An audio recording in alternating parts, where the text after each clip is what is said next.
Nabigo nga po ang Portland Trail Blazers sa kanilang last game laban sa Miami Heat, 136-131, kung saan nasayang dito ang kamuntikan pagtatala ni Deni Avdeja ng triple-double, 33 points, 11 rebounds, 8 assists. Pero sa kabila niyan, nananatiling maayos ang kalagayan ng team sa pagkakaroon pa rin ng record na 5 wins, 4 losses bilang number 7 sa West.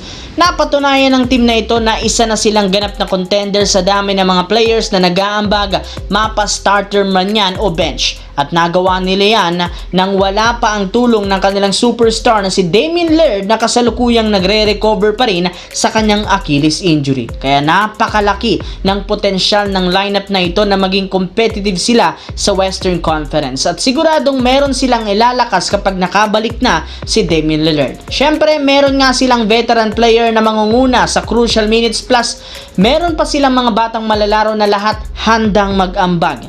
Kaya as of now, kailangan na lamang nilang presensya ni Lillard sa kanilang lineup lalo pagdating sa playoffs. Samantala, natalo kanina ang Lakers laban sa Atlanta Hawks kung saan naputol na ang kanilang 5-game winning streak. Hindi nga dito naging sapat ang performance ni Luka Doncic sa pagtatala ng 22 points, 11 assists, 5 rebounds. Nasayang rin ang pinakita ni Jared Vanderbilt na nakagawa sana ng 12 points, 18 rebounds since hindi nila mapigilan ang napakainit na shooting ng Atlanta. Hindi rin naman nila nasabayan ang pisikalidad at athleticism ng kalaban. At dahil sa pagkatalo, nagsilabasan ngayon ang mga trade patungkol sa team kagaya ng posibilidad na pagkuha kay Klay Thompson na willing i-trade ng Dallas Mavericks.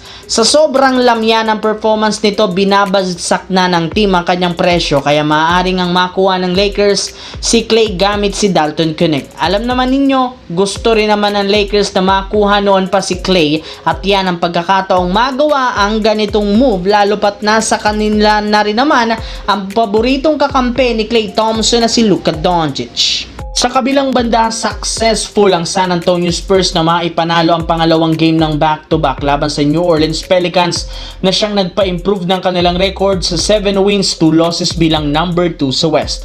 At syempre sa kanilang laro na ipakita sa unang pagkakataon ng tunay na lakas ng team matapos bumalik at makapaglaro na ditong muli si De'Aaron Fox na nagkaroon ng napakagandang performance sa kanyang debut game sa pagtatala ng 22 points. Gumawa nga dito ng double-double si Wembanyama, 18 points, 18 rebounds, at ang maganda pa dito, 7 sa mga players ang nakapagtala ng double-digit points na nangangahulugan na malalim at kayang mag-ambag ng mga ito sa kanilang lineup. Kaya unti-unti na nga pong nakukumpleto ang lineup ng Spurs, expected na magsusunod-sunod pang muli ang kanilang panalo sa mga susunod na araw, lalo pat unti-unti nang nabubuo at nakukumpleto ang kanilang lakas ngayong season. Anong masasabi nyo dito mga idol?